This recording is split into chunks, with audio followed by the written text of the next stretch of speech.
sur Europe 1. C'est donc un sondage que nous vous révélons ce matin. Les Français sont-ils prêts à se faire vacciner? On l'a vu, les annonces se multiplient. Déjà 2 vaccins américains sur les rails. L'Union européenne qui pourrait donner son feu vert dès la mi-décembre. Bonjour Adélaïde Zulfi-Karpacik. Bonjour Sébastien. Merci d'être avec nous. Vous êtes la directrice du département opinion chez notre partenaire BVA. C'est vous qui avez mené cette étude pour Europe 1. Votre constat, finalement, confirme une certaine prudence chez les Français face à ces vaccins qui sont annoncés.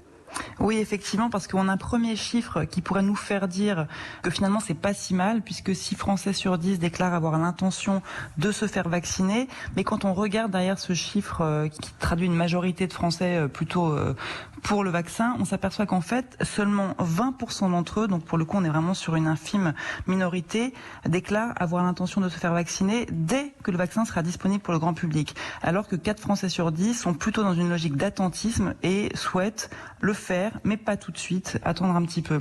Ça témoigne effectivement d'une certaine suspicion, d'une certaine inquiétude chez les Français, qui est d'autant plus palpable que quand on s'intéresse à des catégories qui normalement sont plutôt pro-vaccin, comme par exemple les personnes qui se font vacciner chaque année contre la grippe, et bien même chez ces personnes, on retrouve cette espèce d'attentisme, puisque 4 sur 10 nous disent « je le ferai, mais dans un second temps, je préfère attendre ».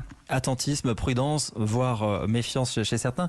Qu'est-ce qu'ils disent les Français que vous avez interrogés pour justifier cette prudence, voire cette méfiance? Il y a 2 choses différentes. La première, c'est que c'est vrai, il y a des craintes qui sont liées tout simplement aux conditions de conception du vaccin, et notamment le fait que le vaccin ait été établi dans un délai record. Ça les inquiète. Ils sont 7 sur 10 à nous dire tout simplement il a été conçu trop rapidement ce vaccin, cela m'inquiète, tandis que 28% seulement nous disent il a été conçu rapidement certes, mais je suis confiant sur le respect des protocoles. Donc on a une inquiétude liée aux conditions de la fabrication.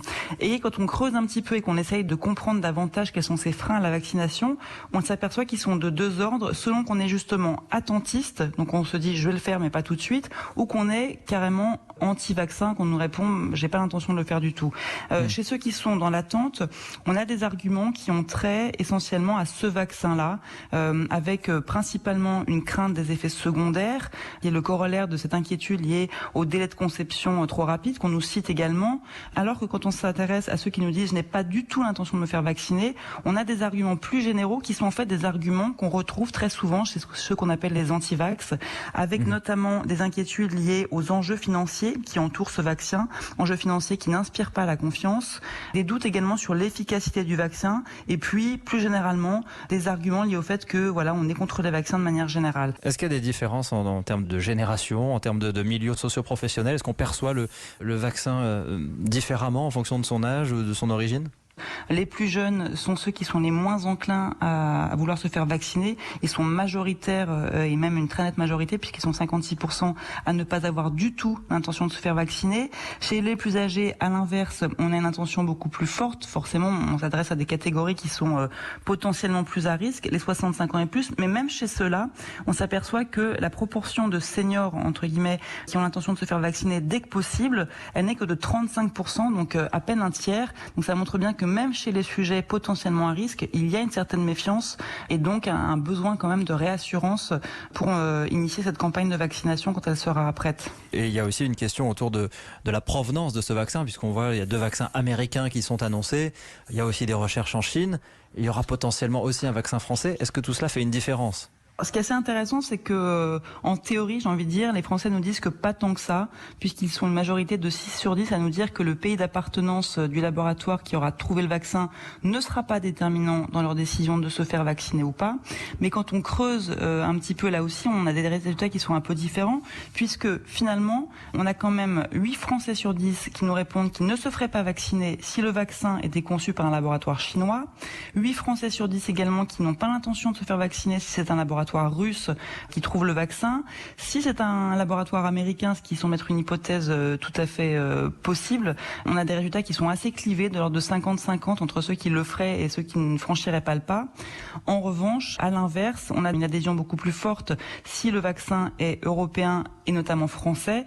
Dans ce dernier cas de figure, si c'est un laboratoire français qui conçoit ce vaccin, on a une proportion de 72% des Français qui seraient prêts à se faire vacciner. Vous voyez bien qu'on gagne même 10 points par par rapport à l'intention initiale. On était à 6 Français sur 10, là on passerait à 7 Français sur 10. Ouais, tout cela donne des éléments sur toute la stratégie qui va devoir être mise en place par le gouvernement pour convaincre et pour rassurer. On le rappelle, 40% qui n'envisagent pas du tout de se faire vacciner et 40 autres % qui préfèrent attendre et qui ne sont pas prêts à se faire vacciner tout de suite.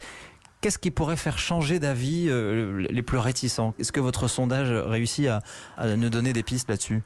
Effectivement, j'allais dire que ce sondage dessine quelques pistes pour préparer une campagne de vaccination réussie. On voit bien qu'il y a un gros sujet de réassurance autour notamment des délais de conception du vaccin, parce qu'on voit bien quand même que chez une proportion non négligeable de nos concitoyens, c'est pas un réflexe anti-vaccin en général qui est ici à l'œuvre, c'est une crainte liée aux conditions de fabrication de ce vaccin dans l'urgence. Donc il faut effectivement faire un effort de pédagogie autour des protocoles de conception du vaccin, en les rassurant sur le fait que certes c'est un vaccin qui a été fait très rapidement, mais qu'on s'appuie sur des expériences passées et que c'est pas parce qu'il a été fait vite que les protocoles ne sont pas respectés. On voit bien qu'on a globalement un effort de pédagogie à faire et peut-être que de ce point de vue, s'appuyer sur les médecins généralistes en qui les Français ont confiance, les enquêtes d'opinion le montrent également, ça peut être des bons relais de pédagogie. Et puis enfin, on voit qu'il y a quand même effectivement un enjeu autour de la provenance du vaccin. Donc j'ai envie de dire que si le choix s'offre à nous, le fait de favoriser un vaccin européen, voire français dans un monde idéal, serait de nature à permettre une campagne de vaccination réussie. Merci beaucoup pour votre éclairage ce matin.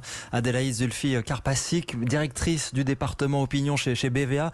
Vous retrouvez évidemment tous les résultats de ce sondage BVA pour Europe 1 sur notre site europe1.fr et on va en parler très largement dans cette matinale ce matin. Merci beaucoup, bonne journée. Merci à vous. Europe 1.